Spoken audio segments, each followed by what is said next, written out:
Drama करके आई हूँ उधर से बहावल नगर से, तो आई हूँ तो मेरी तबीयत बहुत ज़्यादा ख़राब। पीसीआर टेस्ट करवाया, उसमें 75,000 पॉइंट आया। वो मैंने टेंशन ज़ाहिर हो गई एकदम। 2 दिन फिर मैदे में बड़ी दर्द, इतनी एक दिन दर्द हुई कि बस ऐसे था कि मैं मर जाऊँ। फिर मैं वहाँ जाके मैंने मैदे का टेस्ट करवाया तो वो सारा जख्मों से भरा हुआ था। उन्होंने कहा जी अल्सर बहुत बढ़ गया। 5 माह गुजर गए यार, किसी ने ये नहीं पूछा कि कॉल करके भाभी जी आप कहाँ काम कर रही हैं, मैं नज़र नहीं आ रही। यहाँ 20-20, 30-30 लाख लेने वालों की गैस भी फ्री, बिजलियाँ भी फ्री, उनके बच्चों की तालीमें भी फ्री, और 30-35 हज़ार 20 हज़ार तनख्वाह लेने वालों को ये सब कुछ देना पड़ता है।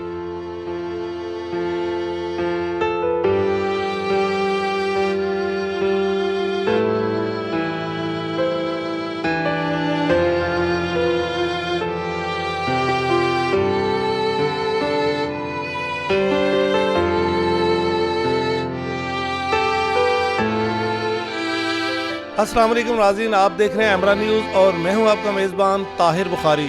हमारे साथ मौजूद हैं सीनियर अदाकारा आबदा बेग, जिन्होंने 30 वर्ष से ज़ायद अरसे तक पाकिस्तान टेलीविज़न और थिएटर पर अपने फ़न का मुजाहरा किया। इनके शोहर मिर्ज़ा रशीद अख्तर भी थिएटर का बड़ा नाम थे, जिन्होंने बतौर प्रोड्यूसर, डायरेक्टर और राइटर लातादाद ड्रामे पेश किए, और उनके तहरीर करदा ड्रामे आज भी मुख्तलिफ आर्ट्स काउंसिलों में मौजूद हैं, जो एक मिसाल बने हुए हैं। आबदा बेग गुज़श्ता 4 माह से अलील हैं। इन्हें क्या तकलीफ़ है, कि क्या इनकी सूरत हाल है, इन्हें किसी ने पूछा है, नहीं पूछा, सरकारी सतह पर, निजी सतह पर, ये हम उनसे बातचीत करते हैं। अस्सलाम वालेकुम। वालेकुम अस्सलाम, कैसे? हाँ जी, मैं ठीक हूँ। आप सुनाएं, आप कब अलील हुई और क्या आपको तकलीफ़ है और क्या सूरत हाल है? ये 5वां माह भी लास्ट हो गया है, बस करीबन 5 माह ही हो गए। बस ऐसे ही ड्रामा करके आई हूँ उधर से बहावल नगर से, तो आई हूँ तो मेरी तबीयत बहुत ज़्यादा ख़राब। 3-4 दिन मैं देखती रही, मुझे जो भी वॉमिट हो रही है, मेरा पानी पी रहा निकल रहा है। ऐसे ही मेरा दिल किया, मैंने कहा मैं जाती हूँ, जाके टेस्ट करवा के आती हूँ। मैं टेस्ट करवाने चली गई, उसमें रिपोर्ट आ गई अगले दिन, उसमें हेपेटाइटिस जो है ना एक्टिव था। उसके बाद फिर मैंने कहा उसने मुझे लड़के ने कहा, उसने कहा आप पीसीआर टेस्ट भी करवाए। पीसीआर टेस्ट करवाया, उसमें 75,000 पॉइंट आया। वो मैंने टेंशन ज़ाहिर हो गई एकदम, में क्या इतना बढ़ गया, मुझे पता ही नहीं चला। फिर वो 2-3 दिन तो मैं डॉक्टर के पास यहाँ गई मोहल्ले में, वहाँ से मैंने मेडिसिन ली, उनको बताया। उन्होंने कहा कोई बात नहीं, आप ना मैं आपको डॉक्टर बताऊँगा, आप उधर जाएंगी, आप उधर से अपना इलाज करें। 2 दिन फिर मैदे में बड़ी दर्द, इतनी एक दिन दर्द हुई कि बस ऐसे था कि मैं मर जाऊँ। फिर मैं अगले दिन उठ के फिर मैं चली गई हॉस्पिटल। फिर मैं वहाँ जाकर मैंने मैदे का टेस्ट करवाया तो वो सारा जख्मों से भरा हुआ था। उन्होंने कहा जी अल्सर बहुत बढ़ गया। तो उसने फिर मुझे बिल्कुल ख़त्म कर दिया। 5 माह से सिर्फ साबुदाना खा रही हूँ, ना रोटी ना कोई और चीज़। बीमारी की वजह से आप बेरोज़गार भी हो चुकी हैं, क्योंकि आपने ख़ुद बच्चों को पाला, आपने खुद ही मेहनत की, तो कितना अरसा हो गया आपको बेरोज़गार बैठे? बस बेरोज़गार के वो ज़ाहिर है हिम्मत ही ख़त्म हो गई, तो काम क्या करना था। तो ये है कि 5 माह हो गए तो घर बैठी हूँ। मैं तो मज़दूर सा बंदा हूँ, मैंने तो अपनी जवानी में भी अपने आप को मज़दूर समझा। आप तो पुराने हमारे जानवर हैं, आपको पता है सारा। तो क्या नाम, मज़दूरी समझ के काम किया, और सारा अपनी ज़िम्मेदारियाँ, मिर्ज़ा साहब फौत हो गए, 16-17 साल हो गए, मैंने अपनी सारी ज़िम्मेदारियाँ खुद निभाई हैं। आपको सारे फ़नकार भाभी कह के पुकारते हैं, तो किसी ने नहीं आपसे रब्ता किया कि आप इतने अरसे से नज़र नहीं आ रही, आप कहाँ गए, मैं भाभी कहाँ है? बस ये ज़्यादा तकलीफ़ मेरे दिल को लगी ना, कि देखो जी आर्टिस्ट है ना, उसकी पिक लगती रहती है, फ्लैक्स लगती रहती है। तो 5 माह गुजर गए यार, किसी ने ये नहीं पूछा कि कॉल करके, इतने नंबर हैं मेरे मोबाइल में कि किसी ने कॉल करके ये कहा कि भाभी जी आप कहाँ काम कर रही हैं, मैं नज़र नहीं आ रही। ये तो किसी ने नहीं पूछा। बहरहाल ये फिर वैसे ही मैंने बात की वो बिलाल से, फिर उसने शुरू कर दिया। वो अगले दिन खुद ही आ गए, मुझे पूछे बगैर ही आ गए घर। उन्होंने फिर कहा, उसने कहा आप इतनी, वो देख के पहले तो उसकी आंखों में मुझे देख के आंसू ही आ गए। उसने कहा कि भाभी जी आपने हमें बताया क्यों नहीं? मैं कहा बेटा क्या बताऊँ?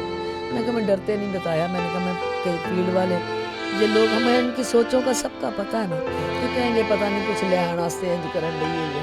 मैं एक दिन बड़ा दिल तड़पा, मैंने कामी को बोला, मैंने कहा कामी मुझे ले जा जरा थिएटर चक्कर लगा के, मेरा दिल बहल जाएगा, ये ऑक्सीजन है हमारी, तो मेरा दिल बहल जाएगा। तो मैं तैयार हो गई, कपड़े चेंज कर लिए, तो कहता अम्मी इस हालत में आप जाएंगी?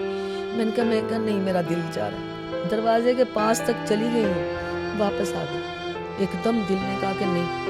मैंने कहा मैं ऐसी हालत में जाऊंगी जो मेरी हालत है इस टाइम। तो मैंने कहा एक तो वहाँ हर बंदा पूछ पूछ के और मेरा दिल बुरा होगा, दूसरा ये मैंने कहा आपस में ये कहेंगे ला ऐसा हालत है इस वास्ते आई है तो कुछ नहीं होगा। तो मैं बड़ा खुददार सा बंदा हूँ।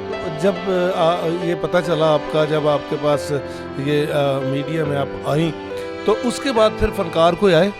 हाँ जी, वो मेरी वो वीडियो जो चली है ना, जो उसने कुर्बानी की थी, वो वीडियो जो है ना, वो फिर कहीं सखी साहब की बेगम ने देखी है, क्योंकि सखी साहब खुद नहीं करते, वो ये नेट शेट यूज़ नहीं करते। तो उन्होंने कहा कि ये देखें आपदा क्या हालत हुई है, तो आप उसको देखें जाके। वो फिर उससे 2 दिन बाद ना फिर गागा साबर अली गागा वो आया, सखी साहब ने अपना प्यार भी भेजा। गागा भी वो हमारा बच्चा भी है, प्यारा है हमारे लिए, वो भी आया, वो भी जो कर सका उसने किया। फिर उसके बाद फिर शुरू हुआ थोड़ा सा, नादिया अली का फ़ोन आया, फिर मुझे सैमा खान साहबा का फ़ोन आया, फिर मुझे काफ़ी लोगों ने फिर फ़ोन किए। हुमा अली ने बड़ी तड़पी, वो शिबा भट्ट ने बड़ा, मतलब काफ़ी लड़कियों ने, महानूर ने मुझे, मैं टेस्ट करवाने थे, मैं परेशान थी, मैंने उसको उसने फिर मुझे। ये तो हो गया आपके साथी फनकार जिन्होंने राब्ते किए, कुछ ने नहीं किए, और बहुत सारों ने आपको तकलीफ भी है कि नहीं राब्ते किए। तो सरकारी सतह पे कुछ हुआ? नहीं, सरकारी सतह पे कहाँ कोई करता है। सरकारी सतह पे करना हो तो हमारे इतनी पुराने आर्टिस्ट जो है बेचारे, मुनीर राज साहब को देख लो ना, कि वो बंदा था कि नामवर राइटर डायरेक्टर, तो ऐसे माशाल्लाह हमने उनके साथ काम किया है। वो जब आके उधर बैठते हैं ना ऐसे चुप करके, तो बच्चे डायरेक्टर बने होते हैं तो वो चुप करके बैठते हैं, क्या उनको काम भूल गया यार? ओए होए, कितना जुल्म की बात है। ओए उन लोगों को काम में मसरूफ़ रखो ताकि उनका रोटी रोज़ी का भी सिलसिला चले, उनका दिल बहलता रहे। लेकिन नहीं, उनको भी देख के एक दफ़ा मैं अचानक अलहमरा गई तो खामोश होकर बैठे। मैं जाकर मैंने पाँव को हाथ लगाया, उठे खड़े हुए, मुझे गले से लगा के कहते आपदा ना इंज करया कर। मैं कहा क्यों? मैं कहा तुसी मेरे वड्डे हो, मैं कहा मेरे साढ़े सीनियर हो। तो बैठी खैर 2 मिनट मैं फिर किसी और को मिलना सी, मां मिली तो मैंने किसी ने दसिया उन्हें क्या बेचारे इस तरह ही आके बैठे रहंदे, कोई चाह पिया दिंदा ते बस चाह चू पी के तो चले जाते। तो क्या है ये? तो कौंसल की रही बात, तो ये हमारी गवर्नमेंट की बात, यहाँ 20-20, 30-30 लाख लेने वालों की गैस भी फ्री, बिजलियाँ भी फ्री, उनके बच्चों की तालीमें भी फ्री, इलाज भी फ्री, और पेट्रोल भी फ्री, और 30-35 हज़ार 20 हज़ार तनख्वाह लेने वालों को ये सब कुछ देना पड़ता है। तो उनकी जब वो रिटायर होते हैं उनकी 8-8 लाख रुपया 10-10 लाख रुपया पेंशन भी लगती है। और यार कौन लोग हो तुम? जो एक सकाफत है आर्टिस्ट, तो दुनिया में नाम होता है। 35 साल से फ़न की खिदमत करें, 44 साल मिर्ज़ा रशीद अख्तर साहब अल्लाह उनको जन्नतुल फरदौस में आला मकाम दे, उन्होंने उस वक़्त ये कोई हाल नहीं था, अलहमरा के हाल नहीं थे, सिर्फ कच्ची मिट्टी थी, ग्राउंड था और मिट्टी का थड़ा था बना हुआ जिस पे वो ड्रामा करते थे। और ये बेचारे लोग लंडा बाज़ार, ये बड़े बड़े ड्रामे जिससे ये सारे फनकार बन के निकले, ठीक है। तो इन्होंने कभी पूछा है, जुल्फी साहब जो है उन्होंने मेरे से 2 दफ़ा फार्म साइन करवाए, तो उन्होंने मुझे नहीं कुछ भी किया। उसमें हमारे 16वें शो का पैसा इकट्ठा होता है, हमारा अपना ज़ाती आर्टिस्टों का, क्योंकि हम 35 साल से वहाँ जमा करा रहे हैं। तो जब कोई आर्टिस्ट परेशान है तो कम से कम यार हमारे अपने ही पैसों में से हमें कुछ दो। फिर सकाफत के नाम पे करोड़ों का फंड आता है कौंसलों में, उसमें से 8-10 लाख रुपया, 5-7 लाख रुपया ज़्यादा से ज़्यादा, ये किसी को 5, किसी को 10, किसी को 8, वो दे के ना तो अपनी खाना पूरी थोड़ी सी करते हैं, बाकी का पैसा कहाँ जाता है? कभी किसी ने पूछा? कभी मीडिया इनके पीछे चढ़ा? कभी बई तुझी दसो कितने खर्च कर दियो, ना पैसा ये थे आर्टिस्ट आंदा है? लेकिन नहीं, कोई नहीं पूछता, ना कौंसलों में, ना कोई गवर्नमेंट लेवल पे। कोई फनकारों ने आपस में कोई तंजीम ऐसी नहीं बनाई, अगर कोई बीमार हो जाता है, तकलीफ है, तो उसे चंदा इकट्ठा करके आपस में? ये जो बनाई भी हुई है ना, वो वहाँ पर वो उनके लिए करते हैं जिनको हम लोग नहीं जानते, उनके लिए करते हैं। तो हमारे तो रब का भी हुक्म है कि अबल खेशा तो फिर दरवेशा, कि अपने साथ देखो, अपने पड़ोस में देखो, अपने मोहल्ले में देखो, उसके बाद कहीं दूर देखो। तो ये दूसरों के लिए, क्योंकि उन्होंने पैसा इकट्ठा करना होता है ना, वो इसलिए बनता है। किसी आर्टिस्ट को कोई मुझे बता दे कि कभी किसी ने किसी आर्टिस्ट को दिया हो कुछ, हमारे आर्टिस्ट जो हैं उनमें से किसी ने कुछ दिया हो? नहीं, वो सिर्फ बाहर जी हम ये कर रहे हैं, हम ये कर रहे हैं, हम थैलेसीमिया के लिए कर रहे हैं, फलाने के लिए कर रहे हैं। او یار جڑے تہاڈے نال نے انہاں دا تے ویکھو. لیکن میں اس لیے ان کے سے مجھے تکلیف بھی ہوتی ہے، لیکن پھر میں جھٹک دیتی ہوں کہ جن کو میں نے میرے مرزا رشید اختر نے ہاتھوں سے بنا کے زمین سے اٹھا کے آسمان پہ بٹھا دیا، سٹار بنا دیا، جب ان کی مرنے کے بعد، ان کی فوتگی کے بعد انہوں نے مجھے نہیں پوچھا تو اب انہوں نے مجھے کیا پوچھنا. میں نے تو اولاد کی طرح پیار کیا سب کو، میرا خدا گواہ ہے، میں نے سب کو اولاد کی طرح پیار کیا. ان پہ اپنا ایسے کہ بعض ٹائم ایسا ہوتا تھا یہاں میرے گھر میں کہ ہمارے لیے سونے کے لیے جگہ نہیں ہوتی تو ہم صوفے پہ ایسے اکٹھے ہو کے لیٹ جاتے تھے. میں نے بہت پیار دیا، اس گھر سے ماں کا پیار ملا، اس گھر سے ان کو باپ کا پیار ملا، لیکن اللہ ان کو خوش رکھے. پھر بھی میں دعا ہوں، کیا کہہ سکتی ہوں.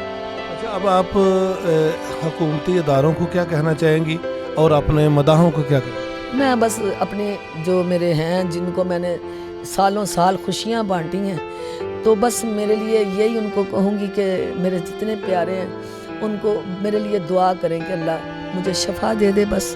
اور کیونکہ سب سے بڑی نعمت جو ہے نا زندگی کی، دنیا کی، اس میں ہے شفا. تو اللہ مجھے زندگی نہیں چاہیے، کیا کروں گی جی کے، سارے فرض ادا کر دیے میں نے لڑ کے زندگی کی جنگ. میں نے کبھی کسی کو نہیں کہا کہ میری اس میں ہیلپ کرنا، نہیں کہا.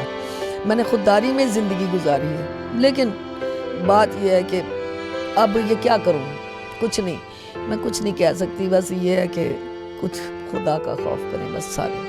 اللہ ان کو ہدایت دے اور اللہ ان کو یہ توفیق دے کہ جو آرٹسٹ ہیں، جن کو اچھی بھلی آرٹسٹ ہیں، ان کو کام نہیں کرواتے، گھروں میں بیٹھی ہیں. کیوں بھئی کام کروائیں، ان کو مصروف رکھیں. یہ ساتھ ہی انڈیا دیکھ لیں، وہ اپنے بوڑھے اور سینئر فنکاروں کے لیے وہ بنا دیتے ہیں، ایسا کوئی پروگرام شروع کر دیتے ہیں جس میں ان کو مصروف رکھتے ہیں.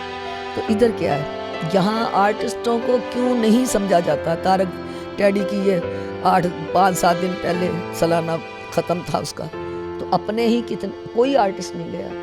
کیا یہ کون سی فیملی ہے؟ ہم کہتے ہیں ہماری یہ فیملی ہے، ہم ان کے پاس جاتے ہیں تو ہم ایک دوسرے کا دکھ سنتے ہیں، لیکن کوئی نہیں، کوئی نہیں. بس آپ حوصلہ رکھیں، آپ نے حوصلے سے بیماری سے لڑ رہی ہیں، تو انشاءاللہ اللہ تعالیٰ آپ کے مسائل بہتر کرے گا. بہت بہت شکریہ. اب دیکھیں انہوں نے آپریٹ کہا ہے پتے کا، اس پتے کا جو کل ٹیسٹ کرایا نا انہوں نے پتے کا آپریٹ کہا ہے. بس اللہ خیر کرے، وہ میں کرواتی ہوں، ہو سکتا ہے میں اللہ مجھ پہ شفا دے. تو وہ اب پتے کا آپریشن کروانا ہے میں نے، اب یہ 1-2 دن تک نا انہوں نے کہا. ناظرین، آپ نے آبدہ بیگ کی گفتگو سنی، آپ نے ان کے حالات جانے کہ وہ کس کرب سے گزر رہی ہیں اور بیماری سے جنگ لڑ رہی ہیں. اس سلسلے میں ان کے ساتھی فنکاروں اور حکومتی اداروں کو سوچنا چاہیے کہ ان کے لیے کیا کرنا ہے اور انہیں ان کے متعلق سنجیدگی سے غور کرنا چاہیے. طاہر بخاری کو دیجیے اجازت. اللہ نگہبان.